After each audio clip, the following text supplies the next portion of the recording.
Good evening, Impact. Impact, how you doing? Yeah. Thanks, Michelle. Hey, if we haven't met, my name is Steven. You guys feeling good? Yeah? Feeling good? I don't know. I don't get that vibe. You guys are kind of like, yeah. Who's feeling good today? There we go. That's more like it. Awesome. Cool. Hey, we've got a great night ahead. Before we get into things, we're going to just share a couple announcements, some important things for you guys to know.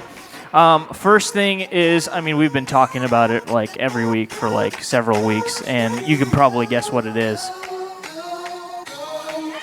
Sandblast! Yes! Sandblast is coming up. There's like 2 weeks left, okay? There's like 2 weeks left to register, so you cannot miss this. Sandblast, if you don't know, is our high school retreat. Every year we go down to Indiana Wesleyan University and spend 4 days, Friday through Monday, and it's awesome because there's like competition. You get to hang out with your small group. There's food and like just awesome sessions, teaching, worship, all that kind of stuff. And it's like just an amazing weekend that you cannot miss. And this, I believe this is the year that we're going to win the whole thing. That's what I keep hearing. But we cannot do it without you. So we need you to register. So go to northshorestudents.org/impact and you can register. Something cool that we're doing this year that we've never done before, leading up to Sandblast, we're going to try something. We just thought it would be so awesome before we get to camp and like hang out with all of our friends from all the different Willow campuses. We should get together and just like hang out and worship and pray and do all that kind of stuff before camp.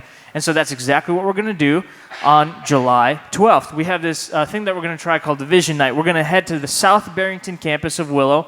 We're going to meet in the Lakeside Auditorium, and the band that's leading worship at camp is going to lead us in a time of worship and prayer, and we're going to hear some, just like some prayer movements. And it's going to just going to be a really cool opportunity to come together as student ministry all across our Willow campuses. And then I believe there's going to be some fun like hangout time with like ice cream or something like that after. So it's going to be cool. So it's a Friday night, July 12th.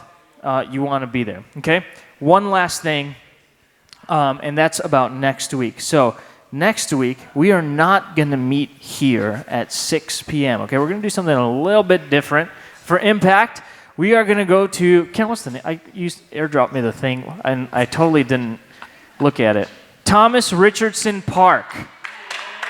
Yeah, Thomas Richardson Park. If you've never been there, I haven't been there, it's a little park across from Pinstripes, right? Yeah. On the other side of the street, on the other side of Willow, there's like sand volleyball, basketball, tennis courts, playground, a place to eat food because we're going to give everybody free ice cream. So we're going to meet there at 6 p.m., okay, next Sunday, don't come here. Go to Thomas J. Richardson Park and have some ice cream. You got to be there. Yeah. Sound good? What? Yeah, ice cream. Ice cream. Ice cream. It's great. Hey, and with that, would you stand? The band is going to lead us in a time of worship. Just want to encourage you to fully engage, fully be present. You can come up to the front. Lead us. Hey, thanks, Steve. Hey, can we have a hand for Steve? He's so great. He's so great. Hey, Impact, I'm Andrew. How you guys doing? Hey, if you were at Collide this weekend, raise your hand. Like, you did really great. Like, really proud of you guys. Hey, we're gonna sing some worship songs right now. You're gonna know them all. We're fine. Great. All right, so hey, let's sing this.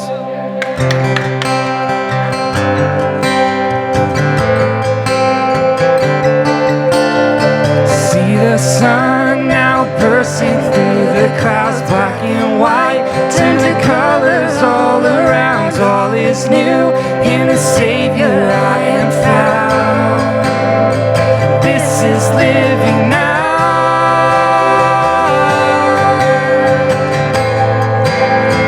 This is living now. All right, here we go.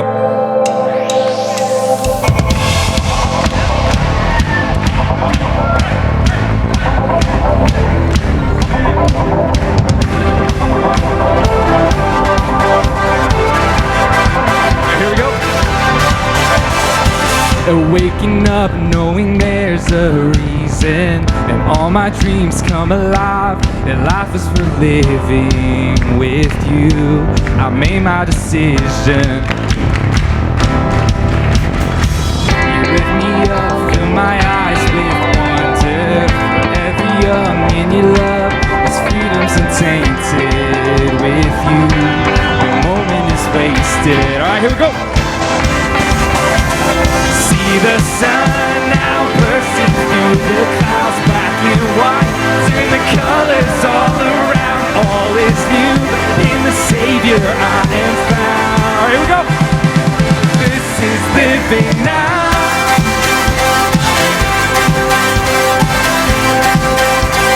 This is living now.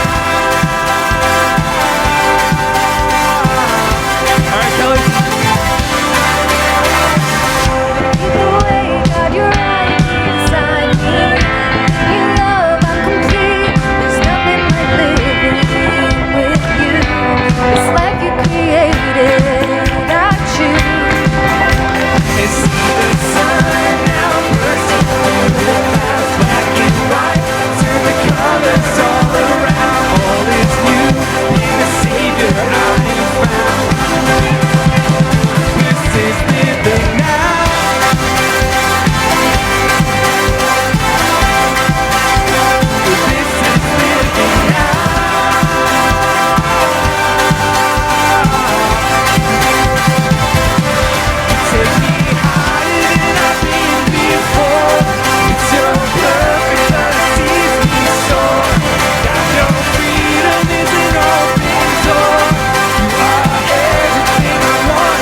wandering, and then you called my name, and I came running. You took my shame, and you set my feet to dancing. Now I'm forever yours, and you are mine now. Running wild, throwing chains off in freedom. Lord, you have saved us, free to shout of your name and your glory, all for you, Jesus. Running wild in your freedom.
might be a new song to some of you, but you're gonna catch on pretty quick. It's pretty easy.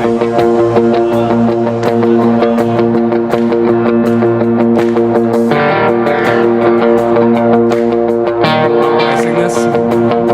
And I raise a hallelujah in the presence of my enemies. And I raise a hallelujah louder than the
Hey, let's pray.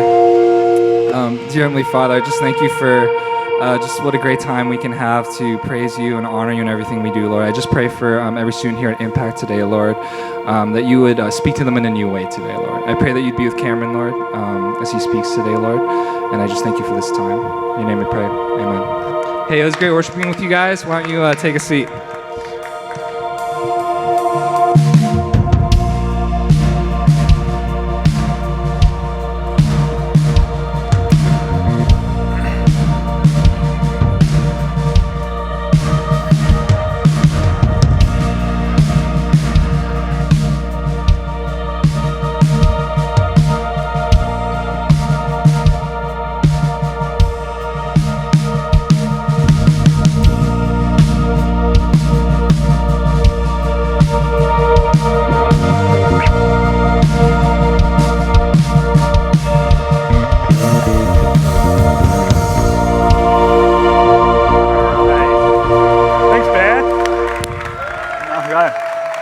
So, for those of you that don't know me, my name is Cameron, and this summer we have been in a pretty cool series where we're asking the tough questions that maybe we all think, but don't necessarily talk about. The goal of tonight is to start the conversation. So there's no way I'm going to be able to kind of talk about all the little nuances or answer every question. So if I say something that sounds weird or wrong, that's fine. maybe ask me about it later, or better yet, talk about it in your small group. Sound good? All right. So in college, a lot of college students, they go on these crazy, wild spring break trips. I wasn't that cool. I went on a spring break mission trip, and most campus ministries go to, most spring breaks, mission trips, go to a place like Guatemala or Costa Rica. Well, instead of going to an impoverished country, we went to a depraved city. So the campus ministry I was a part of, we went to Panama City Beach, Florida. And what you have to know is every year when I was in college, thousands of college students would pour into Panama City Beach for like this wild, crazy party. I went there with a few of my friends to have deeper, more meaningful conversations. So a little bit different, but we're there, we're walking along the beach. We pass this like nuts party, DJ stand, hundreds of college students like dancing, and about 30 feet away, there's this guy, and he's just sitting there on his beach towel, and his resting disposition was something like, we're like, all right, this guy looks like a chatty Cathy.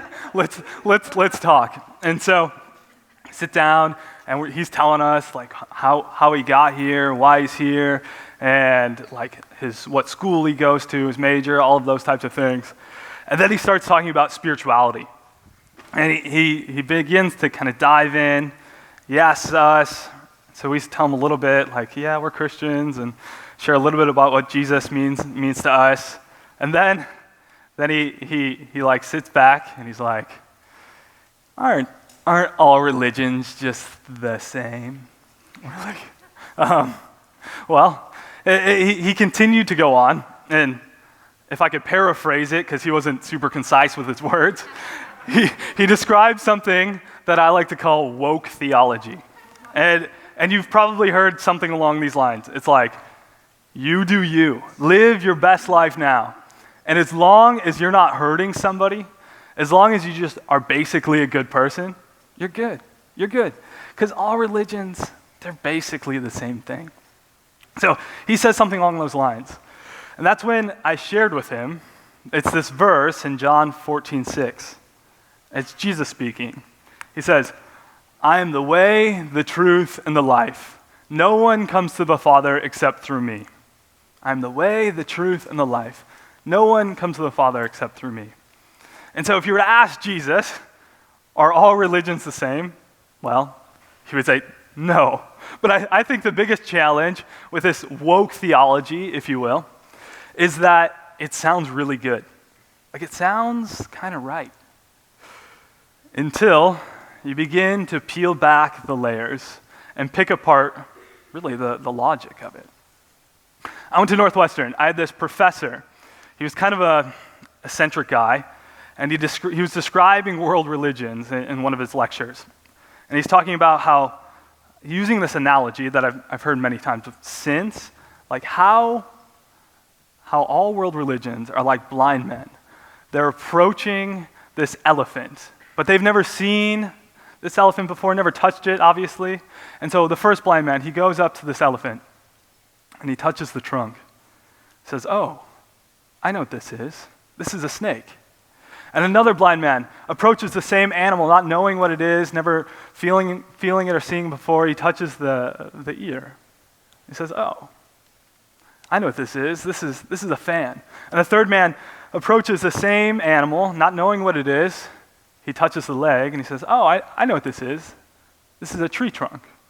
And what my professor was trying to communicate through this analogy is that, yeah, that's how all religions are. They just have a perspective on the bigger picture, right? And when we put them all together, then we'll understand what God is really like. Okay. The problem, this analogy breaks down because it assumes that there actually is somebody who stepped back, can see, and knows that the elephant is in fact an elephant. And I think what we end up doing is we start taking, kind of like these blind men, just taking different perspectives and throwing them together to try to create something that works for everyone. Yet we run into these logical contradictions. For example, the stage is black, therefore it can't be red, right? Two things can't be true at the same time. Or, Siddhartha Gautama, Buddhists believe was the first Buddha. Well, Christians believe that Buddha has no power, that he's really kind of nothing. Muslims believe that Jesus was a prophet and only a prophet. Christians believe that Jesus was far more than just a prophet, that he was Messiah, that he was God himself. Two things that can't both be true. It's kind of like this. I need a couple of volunteers. I need somebody who loves fish. Any fish lovers? Yeah? Yeah? All right. You? You raised your hand? You like fish? All right, come on up. Milk? Any dairy fans? Yeah? Come on up. Yeah, go for it. All right. So this is kind of what happens with woke theology. Yeah, you're gonna have to take that retainer out. So what happens with woke theology is we just kind of take some ideas that you like, and then we just throw them together to see if we get something that makes sense. So, there we go. All right. So, you like fish? Great. Here's tuna. It's pretty healthy for you.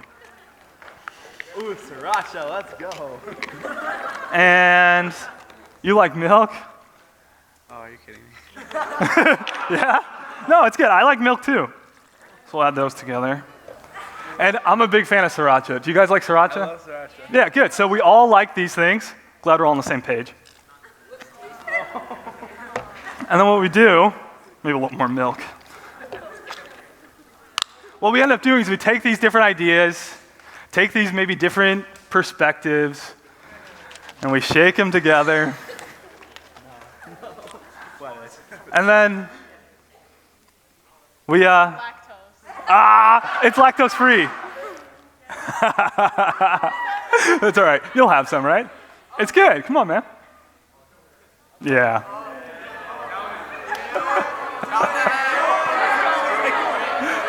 No? That's all right. Hey, it's good. I got it. It's all right. Thanks. You guys can take a seat. Appreciate it. So, it's always gross.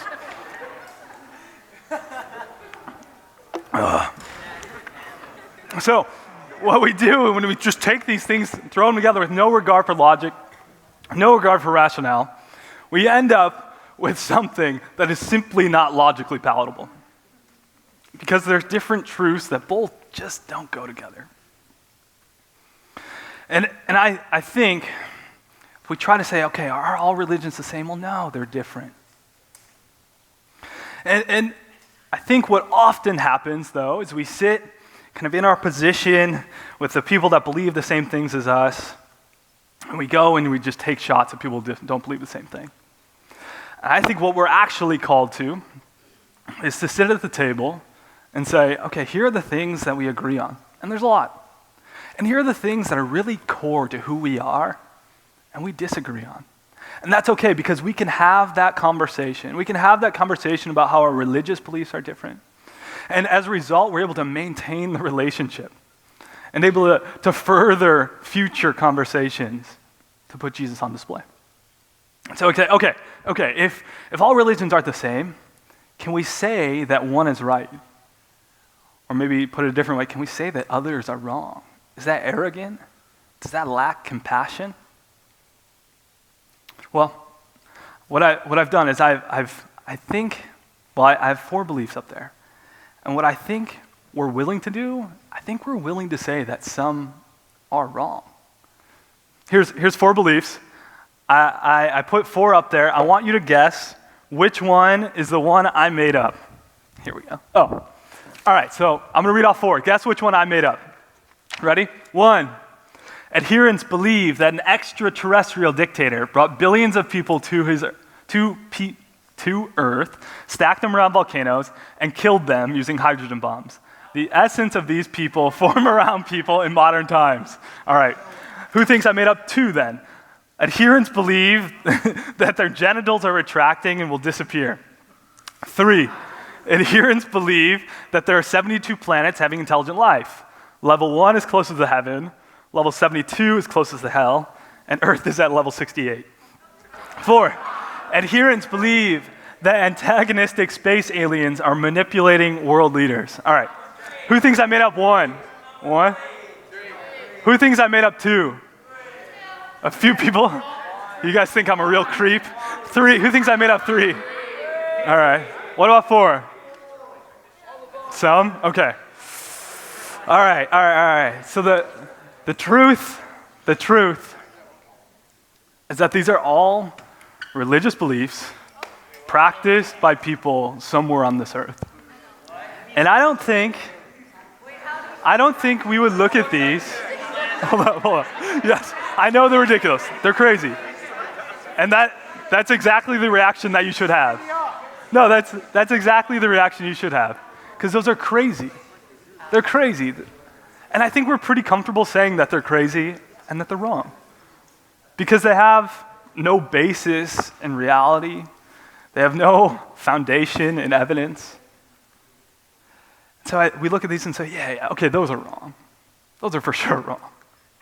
And if we're to say that they're right, I think we lack compassion for people who are being manipulated and spiritually abused into some really crazy things.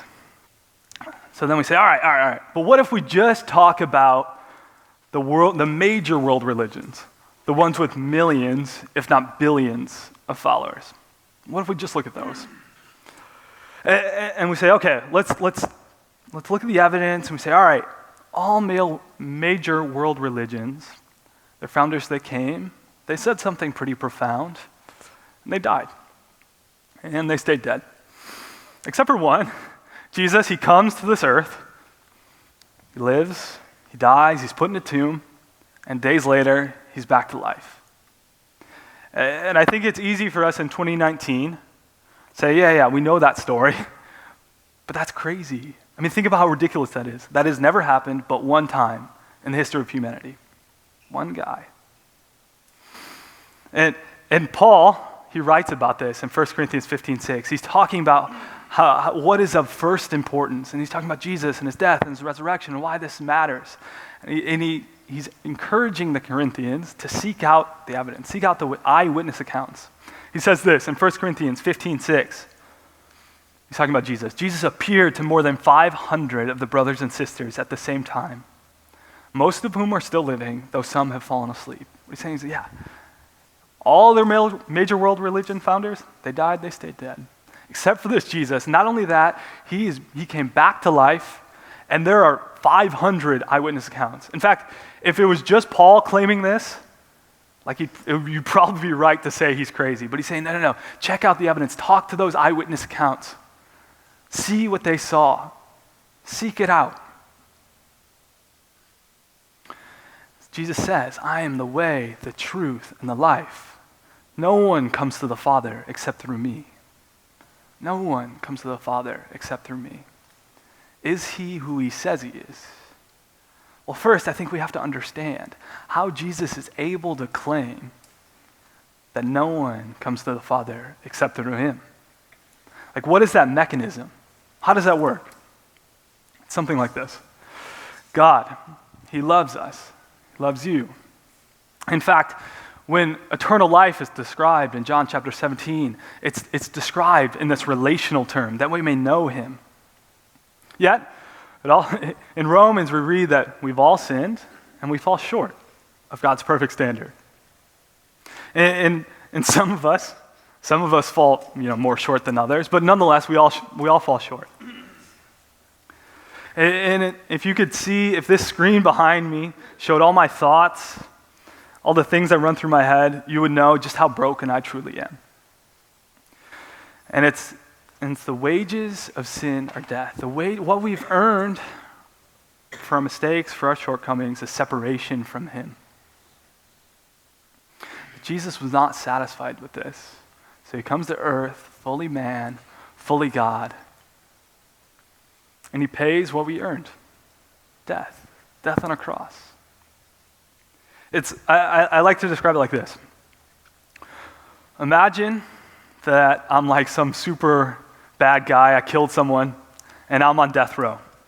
And Tom's an actual serial killer, so he's in front of me in death row.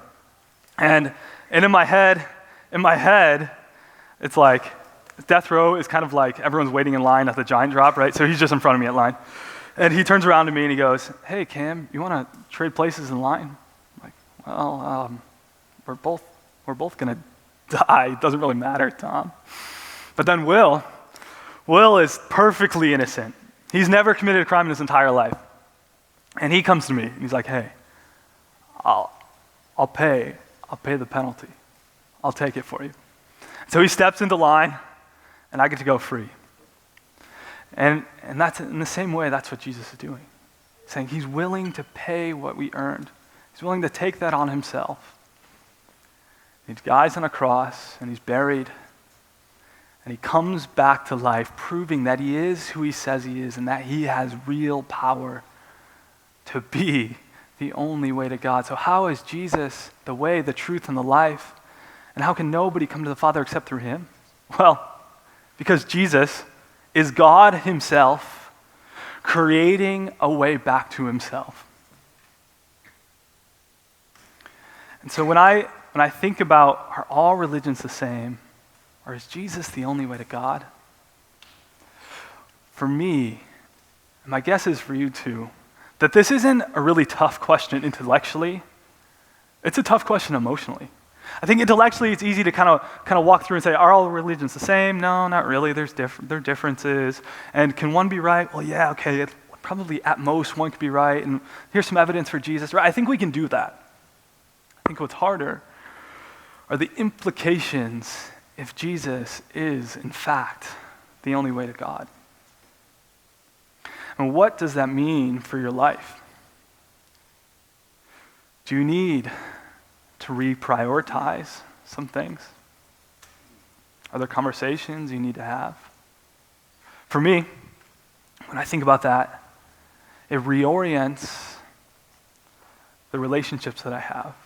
You see, I can no longer be a coward. I can no longer chicken out from putting Jesus on display, to bearing witness to who he is, both in what I do and what I say. Because if he is the only way to God, that has massive implications on what we do. And maybe you're here and you don't know him. I would encourage you to get to know him. Or at the very least, explore who he is. Because I believe that how we answer who is Jesus is the most important answer of our entire life. It's the most pressing question that we answer in our lives. And maybe a practical next step. We have Sandblast coming up in a few weeks. If you don't know him, I can't think of a better way to get to know him than spending 4 days out of the craziness, out of the madness, hearing about who he is, being around people who know him. If you do know him, maybe there's some things in your life that you gotta clean up. A conversation with a parent, things just aren't right. Jesus is not on display. Or maybe there's a friend where you've been blessed to be a blessing, and you've been too nervous to have that conversation. It is scary, but he's worth it. Or maybe there's an invite to Sandblast that you can make that will dramatically change a person's life. Because Jesus says, I am the way, the truth, and the life. No one comes to the Father except through me. And so we have to wonder, are we willing to take him at his word? And what does that mean for our lives? I'm going to pray. God, I thank you that you love us enough to come down and rescue us and create a way back to you, Lord. I pray that we would be a group that is courageous to explore who you are and live invitational lives to be consistently, with a sense of urgency, putting you on display for those who are far from you. Amen. All right. Thanks, guys. You're dismissed. Head to small group. Check it out.